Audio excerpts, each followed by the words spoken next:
so hard? Mr. Mario gives us a lot of stuff to read in this class. I know what you mean, Bowser, but I like reading, so this stuff's interesting for me. How about you, Peach?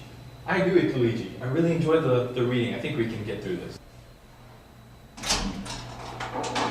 Hi, class. Hi, Mr. Mario. So how was that lunch break? Had yourself pizza pie? It's pretty good. Anyways, welcome back to Poem and Creative Writing. Today we're covering a poem called an epigraph. So this short, sweet, four-line poem that has a deeper meaning at the end. Got a bit of a twist. So hopefully we're going to be reading it out loud, each of us, one at a time. That is one line at a time. And then by the end we'll discuss a bit more of that deeper meaning than what it says there on the front. Okay, perfect. So we'll start with Luigi. You can do the first line, and then Princess Peach, you can do the second. Bowser the third, and then I'll do the last line before we come together to discuss it a bit. Okay, Luigi, you can go ahead and do the first line. To see a world in a grain of sand. Okay. Very well done, Luigi. We'll continue then with Princess Peach. And a heaven in a wildflower. All right. Well done, Peach. That was really good with the second line. Bowser, go ahead and do the third. Could someone else read it? Here we go again. I can do it. It's okay, Princess Peach. It's okay, Luigi. I think Bowser actually can do it very well as well. And if you make mistakes, Bowser, not a problem. That's what we're here. We're here to learn. So you can go ahead and try. Okay. Just do your best. Hold infinity in the Palm. Of. Guys, Palm. let him finish. He's almost there. in the palm of your hand. All right, team effort there. Good stuff. And Bowser, excellent job. You got it perfectly correct, no mistakes. And the last line is, an eternity in an hour. So in which it's been an hour, we're going to have to wait for that discussion until next week. Yeah, we're out of time. So pass up those papers, save some trees, and we'll talk about next time. So I'll give it to you then, we'll discuss, do your homework, enjoy the long weekend, it's going to be sunny, and I'll see you Monday. Good job, everyone. Hey, we did pretty good, eh, Peach? Yeah, Luigi, we can definitely read pretty good.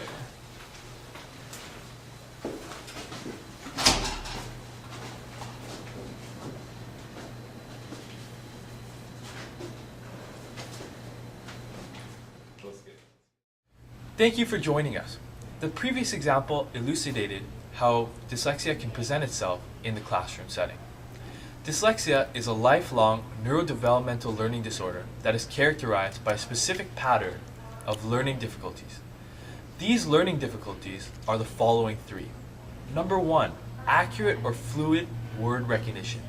Number 2, poor decoding. And number 3, poor spelling abilities. The etiology of dyslexia is an interaction of genetic, epigenetic, and environmental factors which affect the brain's ability to perceive or process verbal or nonverbal information efficiently and accurately. Being a neurodevelopmental learning disorder, one founded in the formation of and how the brain functions, dyslexia is a chronic condition. It is not a sign of laziness, as children with dyslexia have adequate school attendance. It is not a sign of below average intelligence level either. In fact, dyslexic children normally have average IQ. And despite demonstrating an uneven profile of abilities, dyslexic individuals tend to have above average levels in drawing, design, and visual-spatial abilities. One final but important consideration when teaching an individual with dyslexia is concerns the child or youth might have low self-esteem. Causes and incidence.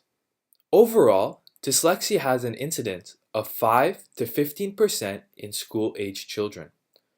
One of the effects of having a genetic etiology, however, results in having a male to female ratio that ranges from 2 to 1 up to 3 to 1. Similarly, dyslexia severity and frequency does not vary across languages, cultures, races, and socioeconomic conditions. Since the three keystone conditions of dyslexia are accurate or fluent word recognition, poor decoding, and poor spelling abilities, the severity of dyslexia does vary in its manifestation according to the nature of the spoken and written symbol systems and cultural and education practices.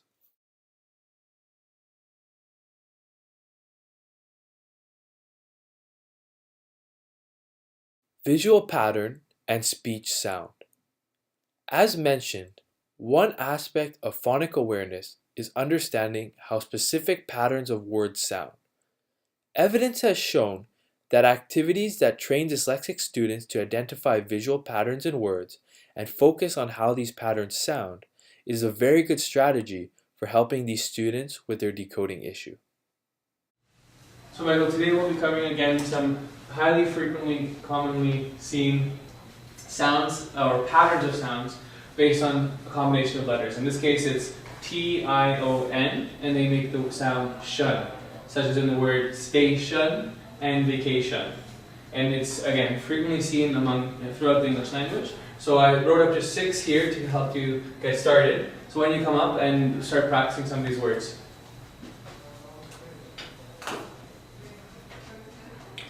Work your way across here. Emotion, lotion. You got it. I know you can do it, Bowser. Just take your time. Station, vacation, Yeah. improvisation, All done. That was a tough one. dilation. Okay. Good. Assistive technology. While students with dyslexia continue to struggle with the essentials of reading, phoneme awareness, phonological skills, accuracy, and fluency, their peers are moving on.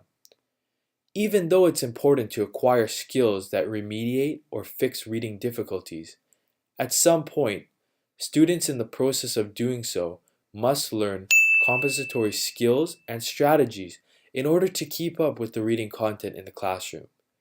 Technology can serve to provide this compensatory function. Another method of developing these phonological skills are through computer programs that have text-to-speech functions.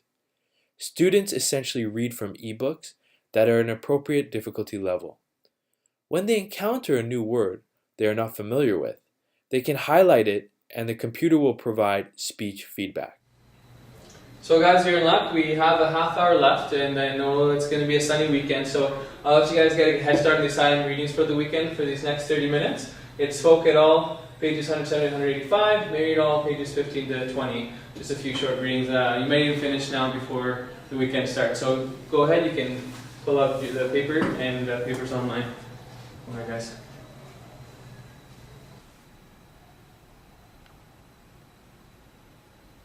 I wonder what this word is. Dilettantes. Dilettantes. Teaching accommodations. Dyslexic students often have trouble with short-term memory as their struggles with word processing leads to difficulty with short-term memory. Whereas normally functioning students, when learning new terms and concepts, use their working short-term memory to actively learn and incorporate these into their long-term memory, their dyslexic counterparts, however, are occupied with decoding these new terms and concepts. Thus, their short-term memory, rather than helping them take in information, is busy trying to understand what they're observing. Therefore, using mnemonic association when teaching can present new concepts by chunking the information into smaller chunks and allowing for easier incorporation into short-term memory. So we're going to continue on today with the Great Lakes. So I thought a nice easy way to remember this, instead of learning all 1, 2, 3, 4, and 5 Great Lakes, we'll just learn one, which is Holmes. So that's called a mnemonic, where the first letter represents the full name of something else, all along the letters. So for H in Holmes, it's Lake Huron, then the O is for Ontario, the M for Michigan, E for Erie, and S for Superior. And all you gotta remember is Holmes, and this should help you when you're studying later on this weekend. Reading Acceleration Program. A reading acceleration program improves reading speed and accuracy in children and adults with dyslexia. It forces the reader to visually follow the letters as they are erased from the screen at progressively faster speeds. Reading acceleration programs affect neural circuits by stimulating the use of typical neural circuits for reading and engage compensatory pathways to support reading in the developing brain of children with reading disabilities. And the most exciting part of that story was, you guys ready here? Well, I'll tell you guys next week. Have a good weekend. So there's the reading acceleration program we've been working on. Just keep doing it. Do module 3 over the weekend, and we'll be set for Monday. Sounds Enjoy. good, Mr. Mario.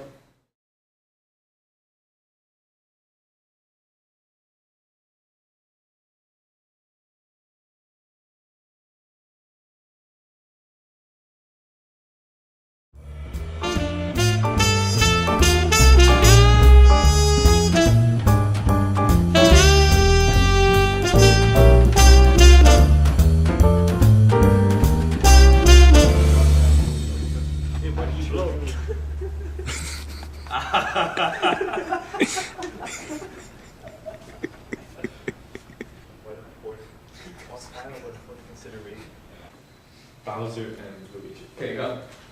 Oh guys, reading is so hard. Mr. Mario gives us so much stuff to read. I know what you mean, Bowser, but I like reading, so this is cool for me. How about you, Peach?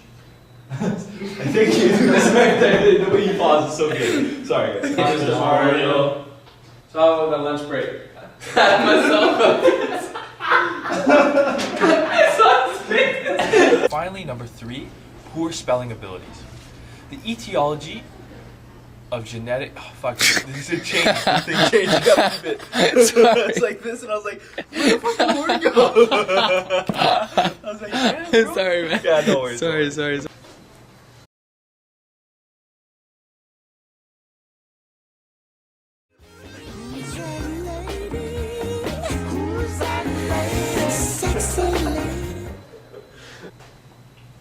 Allocution.